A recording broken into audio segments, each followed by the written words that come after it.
बोलिए भक्तवत्सल भगवान की जय गो। महाराज कल हम सभी कथा सुन रहे थे, बड़े आनंद मंगल से माता जानकी का विवाह हुआ, चारों बहनों का विवाह हुआ। विवाह के बाद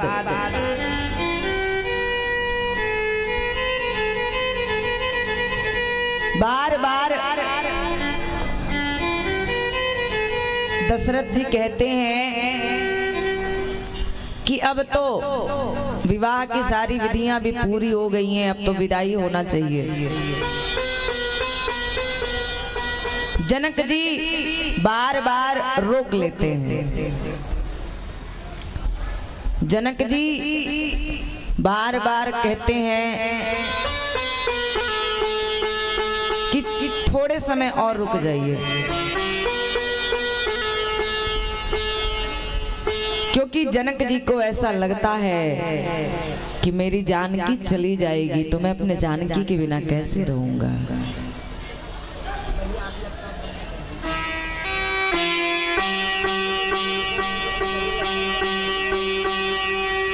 तो जनक जी बार बार रोक लेते हैं। जब भी जाने का प्रस्ताव महाराज रखते हैं तब जनक जी रोक लेते हैं, और ऐसा करते करते बहुत समय व्यतीत हो गया। बहुत समय व्यतीत होने के बाद एक दिन दशरथ जी ने सोचा कि मैं केवल एक पिता का पुत्र नहीं हूं जो पुत्र की ससुराल में, और एक पुत्र का पिता नहीं हूं कि पुत्र के ससुराल में बैठा रहूंगा। एक पुत्र के पिता के साथ साथ मैं एक राज्य का राजा भी हूं, और मेरे कंधों पर पूरे राज्य की जिम्मेदारी है, इसलिए मेरा अब जाना आवश्यक है। बहुत दिन मैं अपने राज्य से बाहर रह गया हूं। दशरथ जी ने विश्वामित्र मुनि को कहा, वशिष्ठ गुरु को कहा, वशिष्ठ गुरुदेव, और विश्वामित्र मुनि सतानंद गुरुदेव को समझाते हैं जो जनक जी के कुल गुरु हैं। और जब कहा तो सतानंद गुरुदेव जाकर जनक जी को कहते हैं कि जनक, आखिर कब तक रोकोगे? विवाह हो गया है, विदाई तो करनी पड़ेगी ना। आज नहीं तो कल, कल नहीं तो परसों विदाई तो करनी पड़ेगी, और आखिर कब तक रोक कर रखोगे? इसलिए जनक अपने मन को समझाओ, धैर्य धारण करो और जानकी की चारों बहनों की विदाई करो।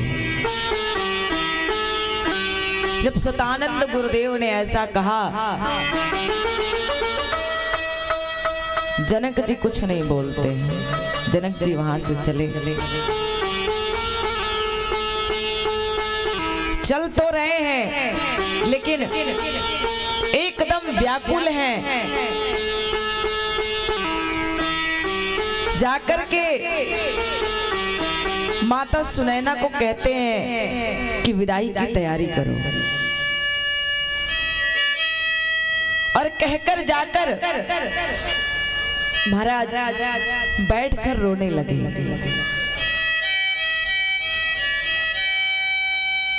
जनक जी कहते हैं, मैं अपनी जानकी के बिना तो रहने की कल्पना भी नहीं कर सकता। मैं अपने जानकी के बिना कैसे रहूंगा?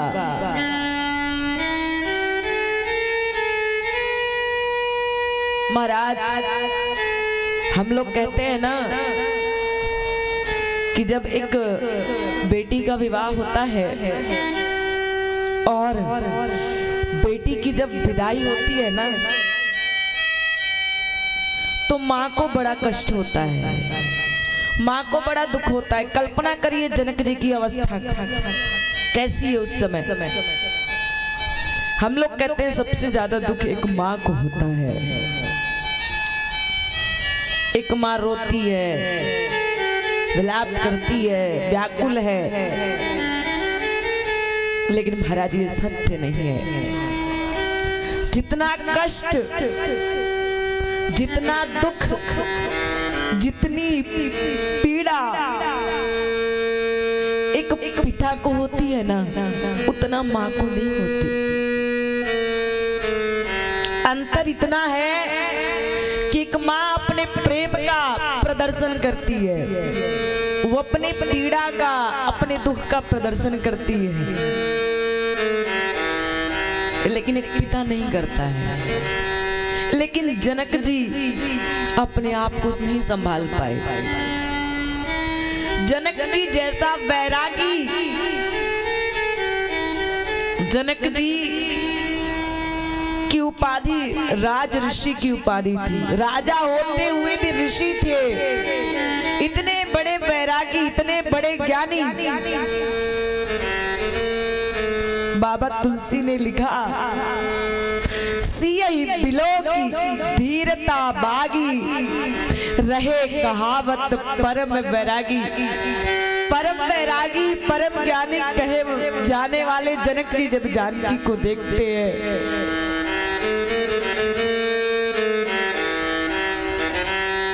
लीन लाय और लाय जानकी, मिटी महामर्याद ज्ञान की। जैसे जानकी को देखा, जानकी को हृदय से लगा लिया।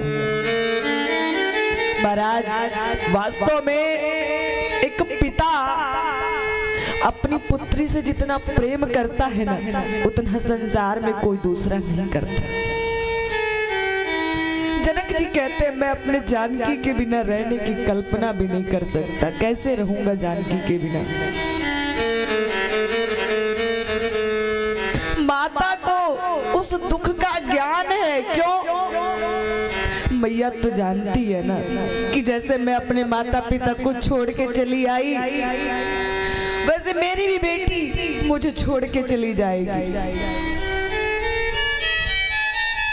लेकिन पिता को इस दुख का आभास नहीं होता है। माता सुनैना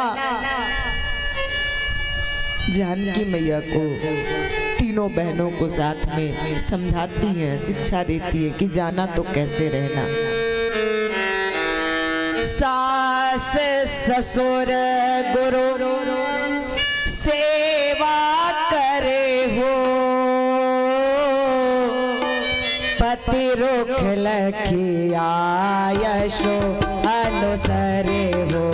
राम सिया राम, सिया राम जय जय राम राम, राम सिया राम, सिया राम जय जय राम। माता सुनैना कहती है, जानकी मांडवी उर्मिला शुतकृति जाना तो अपने सास ससुर और गुरु की सेवा करना और पति की आज्ञा का पालन करना। जैसे भगवान आए, चारों भाई आते हैं, सबको प्रणाम किया, आज्ञा लिया, और जैसे जानकी जी को लेके जनक जी चले डोली में बैठाने के लिए। जैसे डोली में जानकी को बैठाया और जैसे डोलियां चली, महाराज जैसे कोई माँ कहीं जाती है ना और उसका 1 साल का अबोध बालक उस माँ के आंचल को पकड़ के उसके पीछे दौड़ जाता है, वैसे जनक जी जानकी जी के डोली के साथ दौड़ पड़े।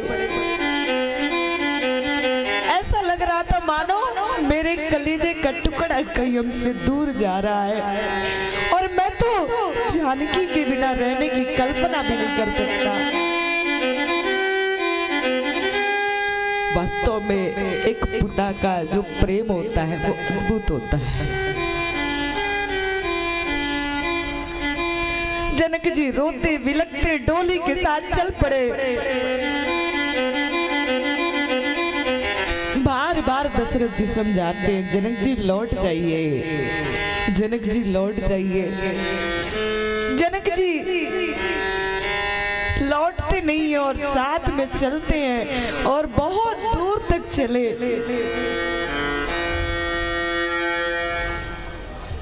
बहुत दूर जाने के बाद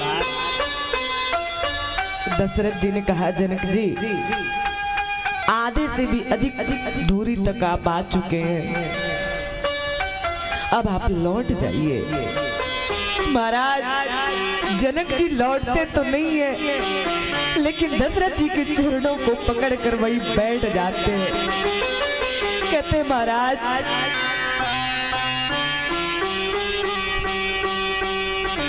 मैं अपने जानकी के बिना रहने की कल्पना भी नहीं कर सकता। आप तो हमारे प्राण को लेके जा रहे हैं और मैं आपसे एक निवेदन कर रहा हूँ, एक प्रार्थना कर रहा हूँ। मेरी बेटियों से, मेरी पुत्रियों से अगर कोई अपराध हो जाए, कोई गलती हो जाए, कोई त्रुटि हो जाए, तो उसको मेरी गलती समझकर, मेरा अपराध समझकर, मेरी त्रुटि समझकर उसको क्षमा कर दीजिएगा। ये मान लीजिएगा कि मैंने ही संस्कार देने में कोई गलती कर दी होगी, अन्यथा मेरी बेटियों से कोई अपराध नहीं हो सकता। मेरी गलती समझ के उसको माफ कर दीजिएगा। वास्तव में एक पिता अपनी पुत्री को अपने प्राणों से भी अधिक प्रेम करता है। महाराज इतना प्रार्थना किया जनक जी ने, और जनक जी वापस तो नहीं गए, वहीं पर खड़े रहे, वहीं से डोली को निहार रहे हैं। जितने वहां लोग थे उनसे कहा, देखो जब तक डोली दिखाई दे रही थी उस डोली को निहार रहे थे। कहते हैं वो देखो मेरी जानकी वहां से जा रही है, वो मेरी जानकी है। और जैसे डोली दिखाई देना बंद हो गई, जितने कहार डोली को लेके चल रहे थे, उन कहारों के पैर से लग के जो धूल उड़ रही थी ना, जब डोली नहीं दिखाई दे रही थी तो उन कहारों के पैर से जो धूल उड़ रही थी, उस धूल को देखकर जनक जी विलाप कर रहे थे। जनक जी कहते वो देखो वो जो धूल उड़ रहा है ना, वहीं से मेरी जानकी को लेकर ये कहार गए। और महाराज जब वो धूल भी दिखना बंद हो गई तो जनक जी मूर्छित होके गिर पड़े। कहने का भाव, एक पिता अपनी पुत्री से बहुत प्रेम करता है, एक माँ से भी अधिक पीड़ा होती है।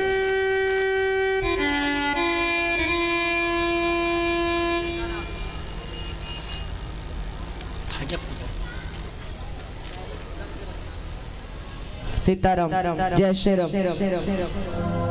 महाराज जनक जी मूर्छित होके गिर पड़े और जितने मंत्री थे वो सब जनक जी को लेकर आते हैं। और ये दशा केवल जनक जी की नहीं थी,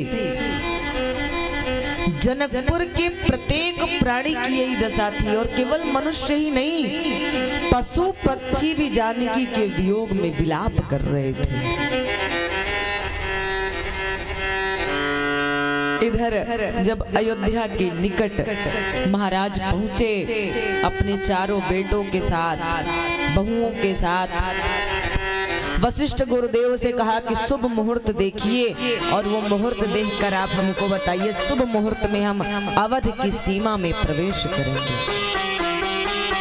वशिष्ठ गुरु ने बताया और बताने के बाद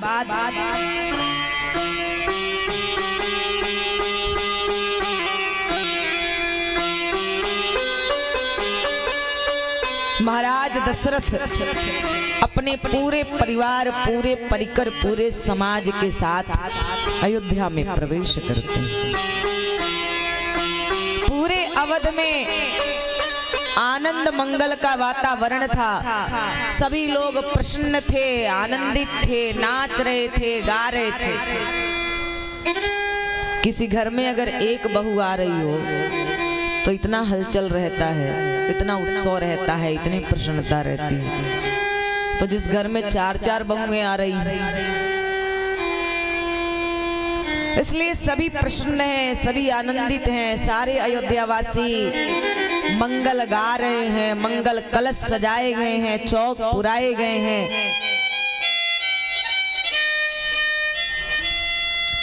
सभी अवध की सीमा को पार करके अवध में प्रवेश करते हैं। सभी लोग बड़े प्रसन्न हैं। मन चल रे अयोध्या धाम, राम राम गाएंगे। मन चल रे अयोध्या धाम, राम राम गाएंगे। मन चल रे अयोध्या धाम, राम राम गाएंगे। मन चल रे अयोध्या धाम, राम राम गाएंगे। राम राम गाएंगे, राम सीता गाएंगे। राम राम गाएंगे, सीता सीता गाएंगे। राम राम गाएंगे, सीता सीता गाएंगे। राम राम गाएंगे, सीता सीता गाएंगे। चल रे मन चल रे अयोध्या धाम, राम राम गाएंगे। मन चल रे अयोध्या धाम, राम राम गाएंगे। चल रे अयोध्या धाम, राम राम गाएंगे। मन चल रे अयोध्या धाम, राम राम गाएंगे। राम राम गाएंगे, सरियों में नहाएंगे। राम राम गाएंगे, सरियों में नहाएंगे। राम राम गाएंगे, सरियों में नहाएंगे। राम राम गाएंगे, सरियों में नहाएंगे। चल रे अयोध्या धाम, राम राम गाएंगे। मन चल रे अयोध्या धाम, राम राम गाएंगे। मन चल रे अयोध्या धाम, राम राम गाएंगे। मन चल रे अयोध्या धाम, राम राम गाएंगे। मन चल रे अयोध्या धाम, राम राम गाएंगे।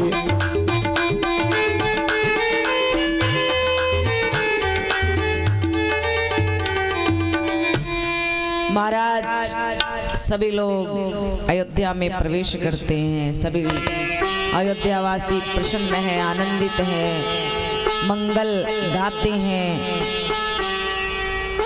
विवाह के बाद, विदाई के बाद जो वहाँ सारी विधियां हैं, वो सारी विधियां पूरी होती हैं। माताएं आरती की थाल लिए बहुओं का स्वागत करती हैं। महाराज दशरथ ने माताओं को कहा, बधु लड़कनी पर घर आई, राखौ नैन पलक की नहीं। इन बहुओं को कैसे रखना? जैसे ये पलके आंख की रक्षा करती हैं, आंख की, वैसे तुम इन बहुओं की रक्षा करना। बहुओं को ये ना लगे कि हम दूसरे के घर में आए हैं। इतना प्रेम देना कि माता सुनैना की याद ना आए। सारे अयोध्यावासी बड़े प्रसन्न हैं। कहते हैं कि माता कौशल्या ने, कहते हैं कि बहू की जब मुंह दिखाई होती है तो कुछ ना कुछ दिया जाता है। माता कौशल्या ने जानकी को कहा कि जानकी मैं तुम्हें क्या दूं, तुम्हारे पास जब भगवान की कृपा इतनी हो, तुम्हारे पास स्वयं भगवान राम है, तो तुमको मैं क्या दे सकती हूँ। जिसके पास स्वयं परमात्मा हो उसको हम क्या दे सकते हैं। माता केकई ने तुरंत उसी समय कनक भवन बनवाया था, सोने का भवन बनवाया था।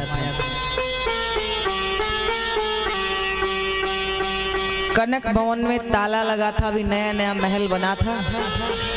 सो चाबी लेकर माता केकई ने माता सीता के हाथ में रख दिया, मुंह दिखाई के रूप में। माता सुमित्रा ने जानकी मैया को कहा कि मैं तुमको मुंह दिखाई में लक्ष्मण को देती हूँ। आज से लक्ष्मण तुम्हारी सेवा में रहेगा, लक्ष्मण तुम्हारी सेवा करेगा। वास्तव में तीनों माताओं का जो भाव है,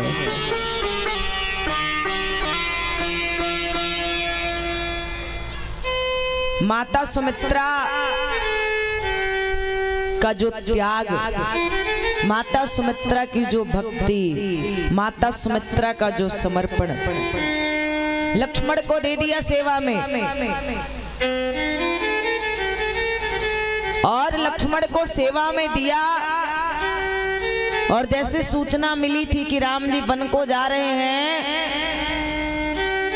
लक्ष्मण जी केवल बताने गए थे माता सुमित्रा को।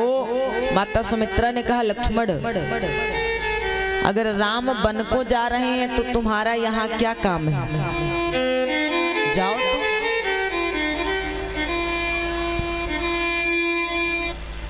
यहाँ तक कि जब लक्ष्मण जी को शक्ति लगी थी और जब हनुमान जी संजीवनी बूटी लेकर आ रहे थे, और जब भरत जी को संदेह हुआ कहीं ये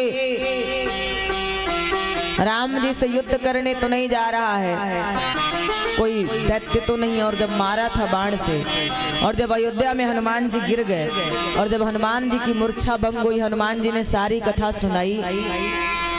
उसके बाद हनुमान जी जब अयोध्या के महल में गए,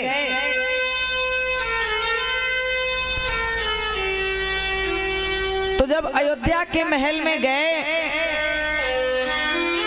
तो माता कौशल्या ने कहा हनुमान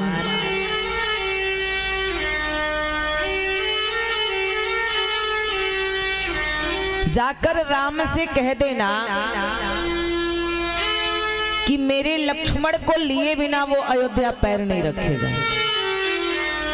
और अगर लक्ष्मण की आयु भी समाप्त हो गई होगी तो वो तो भगवान है ना, वो तो कुछ भी कर सकता है, सामर्थ्यवान है। ये भाव माता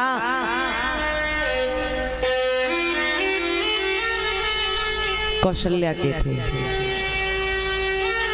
माता सुमित्रा ने कहा हनुमान जाकर के राम को कहना कि चिंता की कोई बात नहीं है, अगर लक्ष्मण वीर गति को प्राप्त हो जाएगा तो मेरे पास एक और बेटा है शत्रुघ्न, मैं उसको युद्ध के लिए भेज दूंगी, लेकिन बिना लंका से बहू को लिए वापस नहीं आएगा, बिना सीता को लिए नहीं आएगा।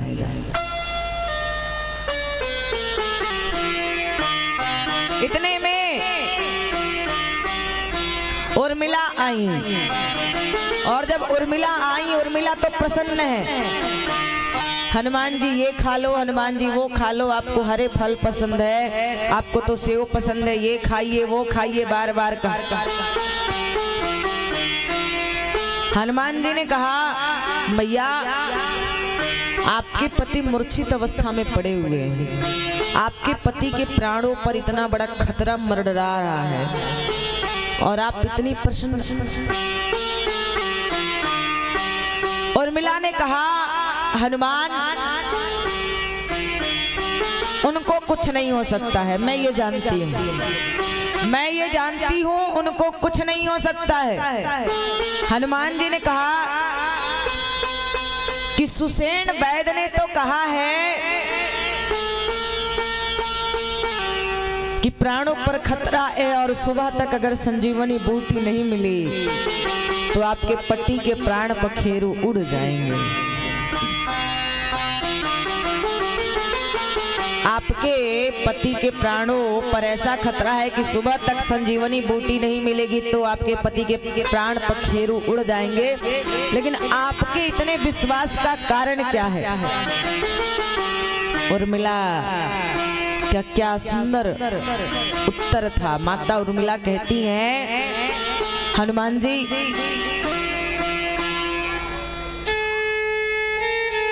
उनको कुछ नहीं हो सकता है। अगर आपको ऐसा लगता है कि सुबह तक संजीवनी बूटी अगर नहीं मिली तो प्राण पखेरु उड़ जाएंगे तो आप 1 महीने यहीं अयोध्या रहकर देख लीजिए।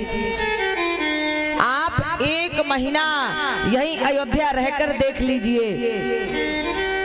और आप पूछ रहे हैं ना कि मेरे विश्वास का कारण क्या है?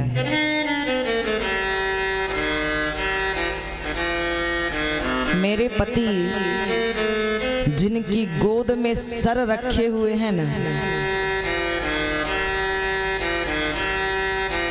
मेरा पति जिनके संरक्षण में है, काल तो क्या महाकाल की भी हिम्मत नहीं है कि भगवान राम के रहते हुए लक्ष्मण जी के प्राण को लेके चले जाएं। और आपको यकीन नहीं है तो 1 महीना रह के देख लीजिए। क्या समर्पण है, क्या भक्ति है, क्या प्रेम है। वास्तव में प्रेम, त्याग, समर्पण और भक्ति का, जैसे तीर्थराज प्रयाग है ना, प्रयाग में किसी एक नदी का जल नहीं है, हम लोग उसको त्रिवेणी संगम कहते हैं। त्रिवेणी संगम तो त्रिवेणी संगम अर्थात गंगा यमुना सरस्वती तीनों का संगम है। वैसे ये जो राम कथा है ना, ये राम कथा त्याग, समर्पण, प्रेम और भक्ति का संगम है। माता सुमित्रा ने मुंह दिखाई में जानकी जी को लक्ष्मण जी को दे दिया कि आज से लक्ष्मण तुम्हारी सेवा में। सारे अयोध्यावासी बड़े प्रसन्न हैं, बड़े आनंदित हैं, सभी गा रहे हैं, नाच रहे हैं, उत्सव मना रहे हैं। धीरे धीरे समय बीतने लगा। एक दिन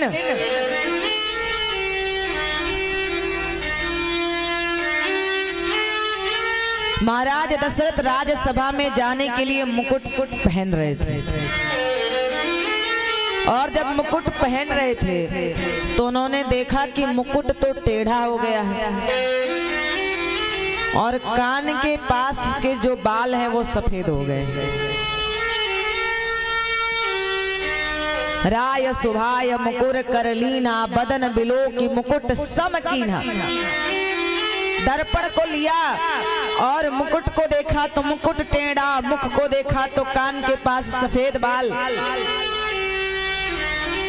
महाराज दशरथ को विचार आया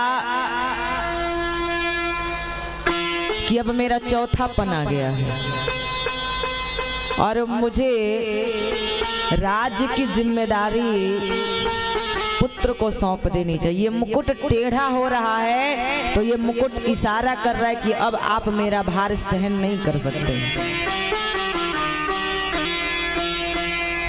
अब अपने पुत्र को सारी राज्य की जिम्मेदारी देकर अब मुझे भजन करना चाहिए। लेकिन आज के समय तो महाराज कोई देना नहीं चाहता है। आज के समय में तो सब करिया कर लेंगे, कलर लगा के। कोई बुजुर्ग वृद्ध दिखना ही नहीं चाहता है। जो 50 का है वो भी 25 का दिखना चाहता है।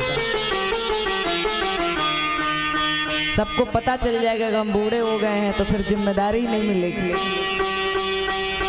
और भजन करना कौन चाहता है, भक्ति करना कौन चाहता है? सब बस संसार में उलझे रहना चाहते हैं।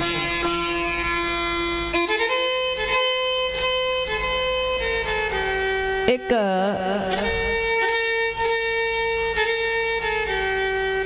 बुजुर्ग थे, उनके बेटे का विवाह हुआ और बेटे के विवाह के बाद बेटा का पुत्र हो गया। अब बेटे का बेटा है, वो क्या कहेगा? बाबा ही तो कहेगा। अब वो 1 साल से ज्यादा हो गया। अब 1 साल से ज्यादा का वो बच्चा, अब बच्चे जो छोटे रहते हैं बोलना शुरू करते हैं तो बाप रे, घर वालों को इतनी खुशी, अरे पापा बोल दिया, बाबा बोल दिया, मामा बोल दिया, इतने खुश। महाराज अपने नाती को लेकर बाहर बैठे। वो नाती 1 साल का भी बैठकर खेल रहा था, अभी तो चल भी नहीं रहा था। इतने में उसने कहा, बाबा बाबा, अब तो खुशी का ठिकाना नहीं। मेरा नाती बाबा बोलने लगा। पहला शब्द बाबा ही बोला है, कुछ नहीं बोला इससे। तब तक वहीं से पंडित जी जा रहे थे। जो पुरोहित, जो गांव के जो पंडित जी होते हैं, उनके यहाँ जो पूजा पाठ करवाते थे, वही पंडित जी जा रहे थे। उन्होंने एकदम वही लूटने के लिए, पंडित जी आइए आइए आइए, बैठिए बैठिए, देखिए मेरा जो नाती है बड़ा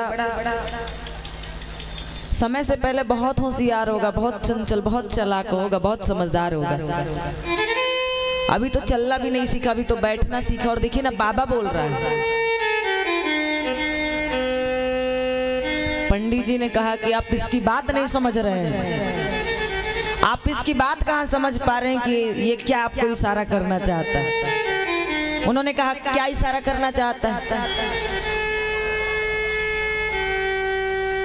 तो पंडित जी ने कहा, ये जो है ना, ये इशारा कर रहा है कि अब बाबा बन जाओ, बाबा बन जाओ, बाबा बन जाओ। इसका मतलब ये नहीं कि भगवा वस्त्र धारण करके और मोटी मोटी तुलसी की माला पहन के जंगल में चले जाओ, नहीं। बाबा बन जाओ। बाबा बनने का मतलब घर की सारी जिम्मेदारियों को छोड़ो और बैठ के भजन करो। घर की सारी जिम्मेदारियों को छोड़कर बैठकर भजन करो, बाबा बनो। लोगों को बाबाओं से बड़ा डर लगता है, मेरे बेटा बेटी को ले जाके बाबा बना देंगे। साधु को हम लोग बाबा ही तो कहते हैं।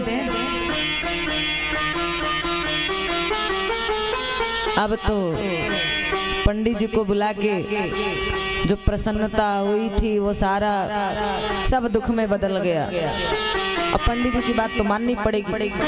सो घर की सारी जिम्मेदारी घर वालों को सौंप दी।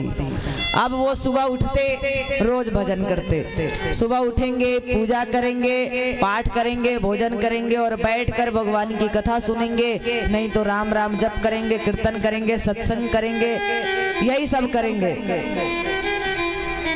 इतने में उनकी बेटी आई। बेटी का विवाह हुए भी हो गया था 4 साल। 4 साल हो गया था बेटी का विवाह हुआ। अब बेटी का भी बेटा हुआ। अब बेटी का बेटा था, उसको बाहर लेके बैठे थे।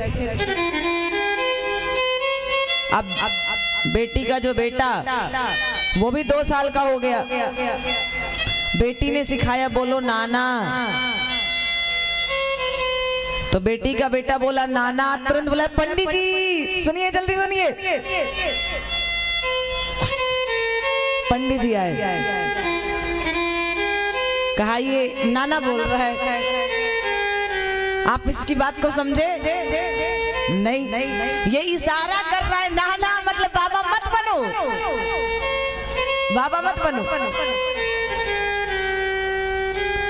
तो ये जितने संसार के लोग होते हैं ना, वो घर से, परिवार से कितना भी कष्ट सह लेंगे, कितना भी दुख झेलेंगे, लेकिन घर में ही रहना चाहेंगे। परिवार कितना भी कष्ट दे, परिवार से ही प्रेम करेंगे, भगवान से प्रेम नहीं करेंगे।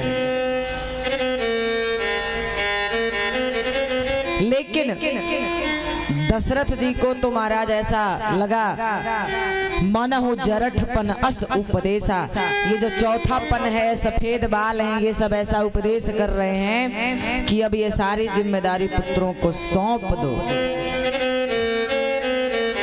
और जाकर भजन करो। दशरथ जी तुरंत अपने गुरुजी के पास गए और जाकर गुरुजी से कहा, गुरुजी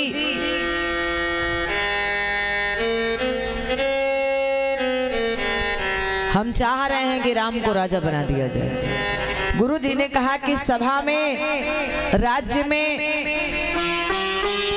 जितने लोग हैं सबके बीच ये प्रस्ताव रखो, अगर सब लोग प्रसन्नता से राम को राजा के रूप में स्वीकार करें तो बनाओ। जो पंचही मत लागई का करऊ हरसि ही आराम ही टीका। सबको तुम्हारा ये विचार अच्छा लगे तो प्रसन्नता पूर्वक राम को राजा बना दिया जाए। दशरथ जी सभा में ये प्रस्ताव रखते हैं और जैसे प्रस्ताव को रखा सब प्रसन्न हो गए। सारे अयोध्यावासी नाचने लगे, गाने लगे, झूमने लगे, राज्याभिषेक की तैयारियां करने लगे। हमारे प्राणों से प्रिय राम राजा बनेंगे।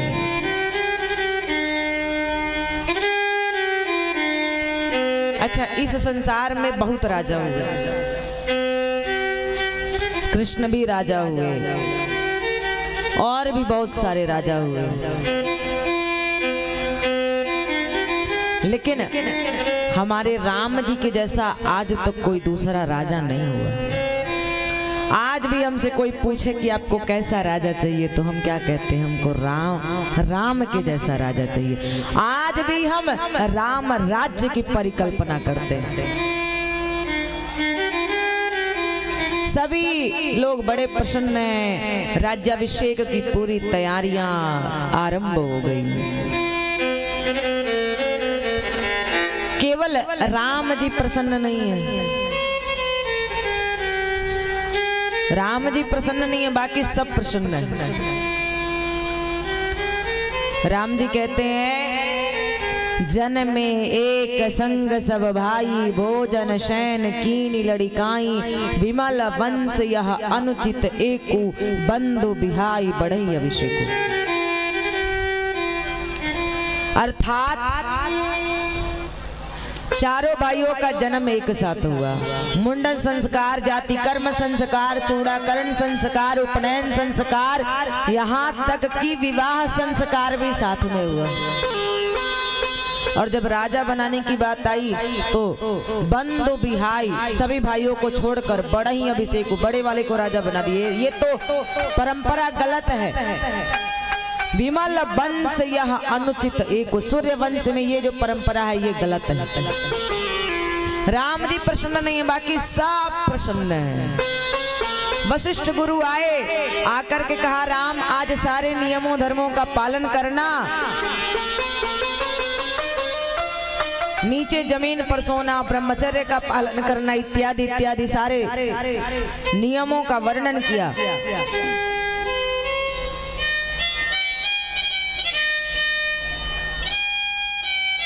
उसके बाद सभी लोग जब प्रसन्न थे, अवध में सब लोग नाच रहे थे, गा रहे थे, तो अवध में जब नाचने गाने की आवाज सुनाई दे रही थी, देवता आसमान से देख रही है अवध में उत्सव कैसा है, अयोध्या में कैसा उत्सव मनाया जा रहा है। देवताओं को पता चला कि अरे ये तो राम जी के राजा बनाने की तैयारी हो रही है, और अगर राम जी राजा बन गए तो राक्षसों का संहार कौन करेगा। राम जी का अवतार राजा बन के अयोध्या में बैठने के लिए थोड़ी हुआ है। राम जी का अवतार तो राक्षसों के संहार के लिए, ऋषि मुनियों को दर्शन देने के लिए, संतों पर कृपा करने के लिए, धर्म की स्थापना करने के लिए हुआ है, और ऐसा अयोध्या में रहकर तो संभव नहीं है। देवता जाकर माता सरस्वती से कहते हैं सारे कि कुछ ऐसा करिए मैया जिससे राम जी को कल राजा ना बनाकर वनवास भेज दिया जाए। सरस्वती मैया आई, पूरे अयोध्या में हर तरफ देख लिया, कोई ऐसा नहीं मिला।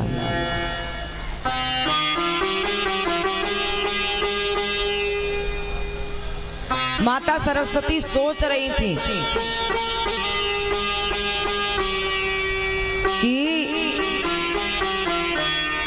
किसकी मति गति को हम फेर दें जिससे राम को राजा ना बनाकर ये लोग वनवास भेज दें। सब जगह ढूंढा, कोई नहीं मिला। उसके बाद से माता कैकेयी की महल की ओर जा रही थी। मन में इच्छा थी यहाँ तो बिल्कुल मिलने की उम्मीद ही नहीं है, क्योंकि सबसे ज्यादा प्रेम तो कैकेयी राम जी से करती है। फिर भी एक बार देख आते हैं। और महाराज ऐसा करते करते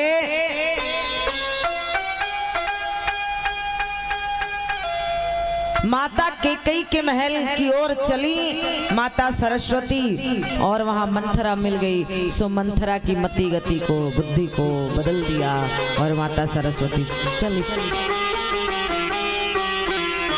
इधर मंथरा मुंह लटकाए, मुंह बनाए दुखी मन से माता कैकेयी के सामने जाती है। कैकेयी अम्बा के सामने गई तो कहा कि माता ने इतना दुखी क्यों, आज तो प्रसन्न होने का दिन है। आज तो तुम जो मांगोगी हम तुमको वो दे देंगे, क्या चाहिए, दुखी क्यों हो।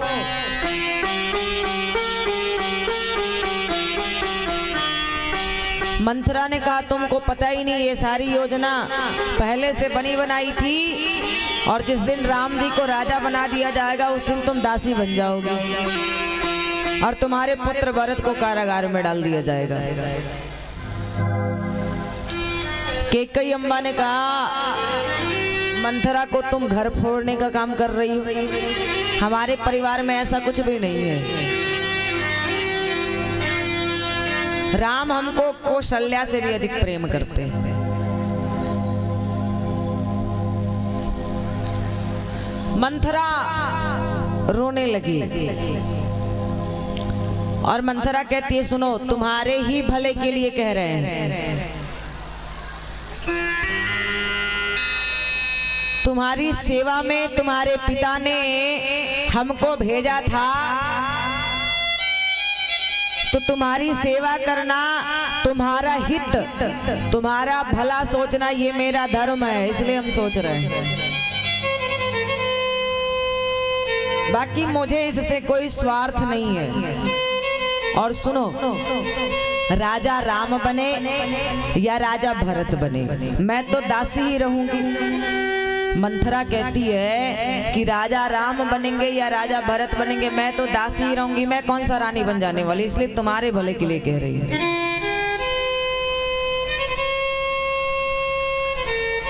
अब कैकेयी अम्बा सोचने लगी, और जब कैकेयी अम्बा सोचने लगी तो उसके बाद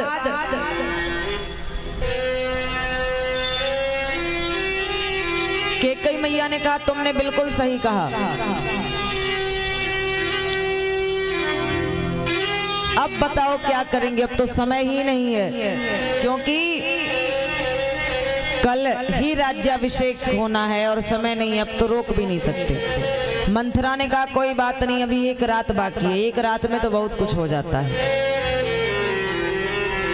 मंथरा ने बहुत समझाया और कहा कि देवासुर संग्राम के 2 वरदान शेष हैं, उन वरदानों को मांग लेना।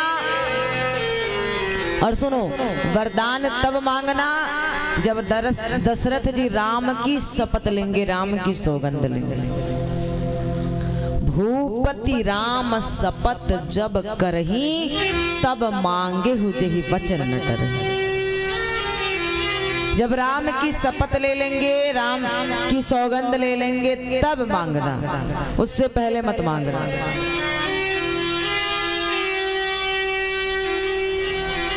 इधर माता कैकेयी अपने सुंदर सुंदर जो आभूषण पहने थे उनको, गहनों को उतार दिया, वस्त्र को उतार दिया और पुराना वस्त्र पहनकर कोप भवन में चली गई। जब कोप भवन में गई, महाराज ऐसा कहते हैं कि भगवान के अवतार के भगवान के वनवास के भी बहुत सारे कारण हैं। जैसे भगवान के अवतार के बहुत सारे कारण, वैसे भगवान के वनवास के भी बहुत सारे कारण हैं। कहते हैं माता कैकेयी ने राम जी के लिए 14 वर्ष का वनवास मांगा। कारण, माता कैकेयी ने कहा कि चर्चा तो बहुत पहले से चल रही थी और हम स्वयं दशरथ जी को कह रहे थे कि राम जी को राजा बना दो, राम जी को राजा बना दो। लेकिन जब से राजा बनाने की बात प्रजा में गई और जब प्रजा ने स्वीकार कर लिया और जब राज्यसभा में सबसे ये स्वीकृति मिल गई कि राम राजा बनेंगे, उसके बाद आज 14 दिन बीत गए और 14 दिन से महाराज इतने व्यस्त हैं। एक बार महाराज आकर हमसे नहीं बताए कि राम को राजा बनाने जा रहा हूं। मैं तो दूसरों से, मुझे ये पता चला, दूसरों से सूचना मिली कि राम जी को राजा बनाना है, लेकिन दशरथ जी स्वयं आके नहीं कहते। माता कैकेयी ने कहा 14 दिनों से मुझसे छुपाया जा रहा है, इसलिए मैं 14 वर्ष का वनवास मांगूंगी। वनवास का और भी बहुत सारा कारण है। कहते हैं कि एक बार युद्ध हो रहा था राक्षसों में और देवताओं में, और युद्ध होते होते दशरथ जी सहायता करने गए थे देवताओं की, साथ में कैकेयी थी। दशरथ जी मूर्छित होकर वन में गिर गए। मूर्छा जब भंग हुई, सामने देखा तो बाली खड़ा है। बाली ने दशरथ जी को कहा, माता कैकेयी बहुत सुंदर है। बाली ने कहा, महाराज आपको 3 काम में से एक कोई काम करना पड़ेगा। दशरथ जी ने कहा, क्या करना पड़ेगा? बाली ने कहा, या तो हमसे युद्ध करिए, या तो अपना राज मुकुट, अपना सम्मान हमको दे दीजिए, और नहीं तो अपनी पत्नी, अपनी स्त्री कैकेयी को हमको दे दीजिए। दशरथ जी सोच रहे थे कि बाली से तो हम युद्ध कर नहीं सकते, बाली से युद्ध कैसे करेंगे? बाली को ऐसा वरदान ही मिला है, जो युद्ध करने जाए उसका आधा बल, इसलिए युद्ध नहीं कर सकते। और तुरंत युद्ध करके आए थे, अभी मूर्छा भंग हुई है। कितने लंबे समय तक राक्षसों से युद्ध किया है, देवताओं की सहायता की, इसलिए थके हारे भी हैं,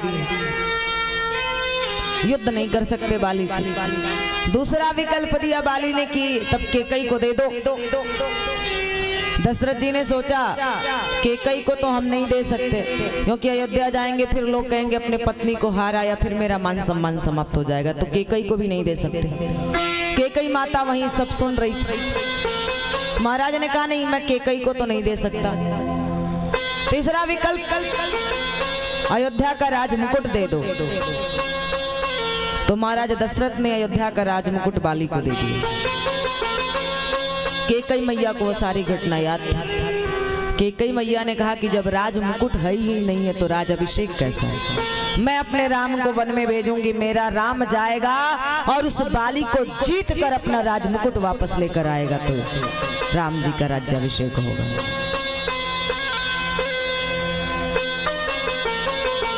ये भी भगवान राम के वनवास का एक कारण है। दंडकारण्य में 14,000 राक्षसों की सेना इकट्ठी है। माता केकई ने विचार किया, दंडकारण्य में 14,000 राक्षसों की सेना इकट्ठी है, इसलिए उन 14,000 राक्षसों को मारने के लिए राम जी को 14 वर्ष के लिए वन में भेजा। और भगवान ने 14 वर्ष में 14 राक्षसों का संहार किया है। 14 राक्षसों का संहार भगवान राम ने 14 वर्ष में किया है। कि कई मम्बा ने सोचा कि 14 राक्षस हैं तो इनको मारने के लिए 14 वर्ष का वनवास चयन कर लिया। और ये जितने राक्षस हैं महाराज गिनती करिएगा। पहला जो राक्षस था विराध नाम का राक्षस था, विराध नाम का राक्षस, खर नाम का राक्षस, दूषण नाम का राक्षस था, तृष्णा नाम का राक्षस था, चौथा तृष्णा, पांचवा मारीच, छठवां कबंध, सातवां बाली, आठवां अक्षय कुमार, लंकिनी, अकंपन, कालनेमी, कुंभकर्ण, मेघनाथ और रावण। ये कुल मिला के 14 राक्षस हैं। इसलिए 14 वर्ष के लिए वन में भेज दिया। ब्रह्मा जी ने मेघनाथ को वरदान दिया था, इंद्रजीत को, कि जो भी 14 वर्ष तक, जो 14 वर्ष तक नारी, निद्रा और भोजन का त्याग करेगा वही मार पाएगा। जो 14 वर्ष के लिए भोजन का त्याग कर दे, नारी का त्याग कर दे, निद्रा का त्याग कर दे।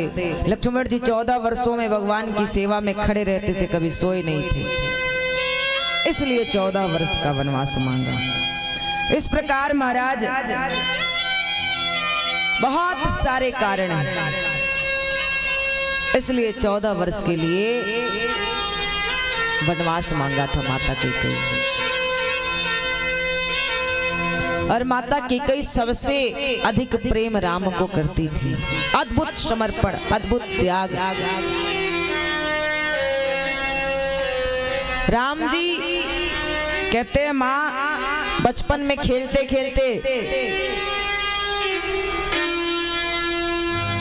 अगर मैं जीत जाऊंगा तुम हार जाओगी तो मुझे क्या दोगी। केकई अम्मा ने कहा राम सब तो तुम्हारा ही है, तुम जो मांगोगे वो मिलेगा। और हमारे छोटे से राम लला केकई अम्बा के साथ खेल रहे थे।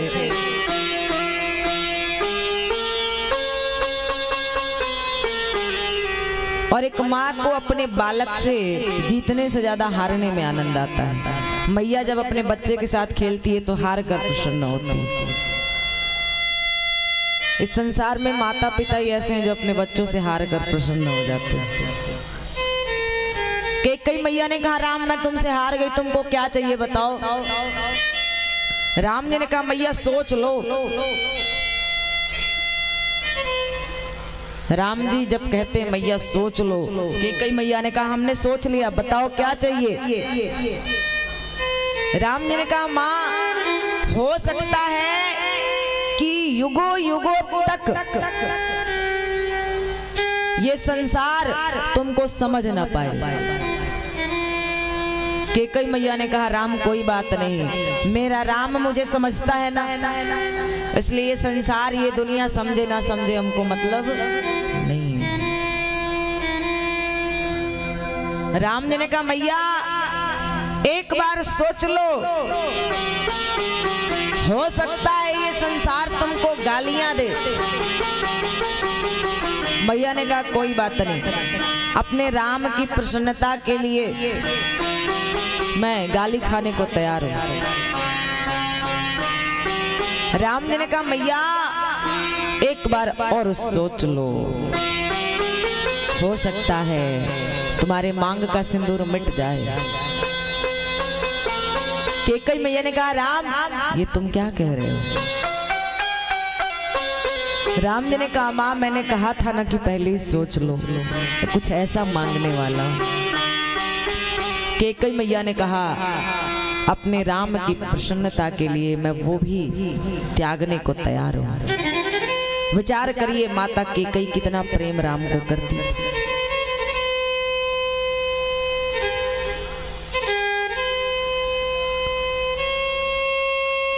आरती करवाने के लिए, स्तुति करवाने के लिए, पूजा करवाने के लिए, भक्त बनने के लिए तो बहुत तैयार होते हैं, लेकिन राम के लिए कलंक लेने को कोई तैयार।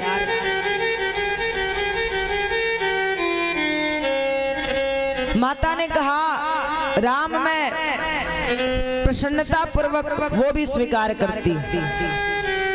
उसके बाद राम जी ने कहा मैया एक बार और सोच लो, हो सकता है उसके बाद तुम्हारा पुत्र भरत तुमको कभी मां ना कहे। माता कैकेयी की आंखों में आंसू आ गए। माता कैकेयी रोने लगी, राम ये तुम क्या कह रहे हो?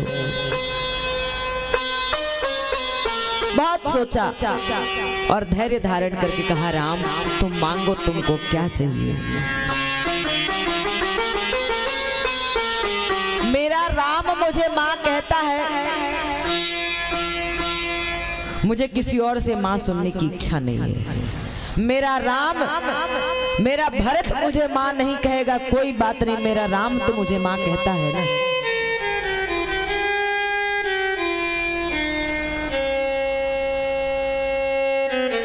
भगवान राम ने कहा मां तुम तो जानती हो कि मैं कौन हूं।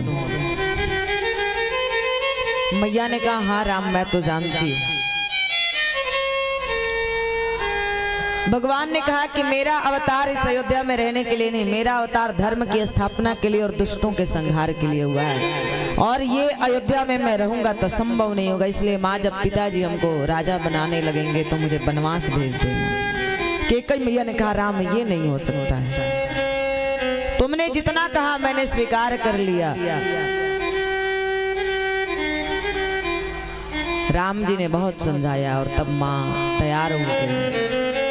वो समय है माता कैकेयी कोप भवन में।